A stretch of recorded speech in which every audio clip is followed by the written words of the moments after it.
In this, we are going to see the overriding powers of a Lok Sabha. So what does this mean? Overriding powers as in the powers of the Lok Sabha which are greater than those given to the Rajya Sabha. The Lok Sabha overrides the powers that are given to the Rajya Sabha, such as money bills can be introduced only in Lok Sabha.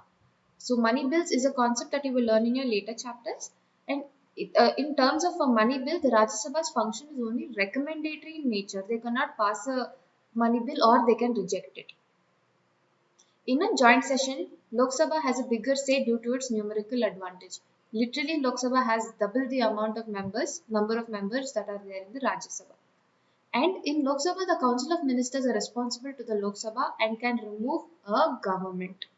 In the Rajya Sabha, the Council of Ministers is not responsible to the Rajya Sabha. The Council of Ministers are only responsible to the Lok Sabha. Hence, it cannot pass a no confidence motion, that is, they are not responsible for removing a government.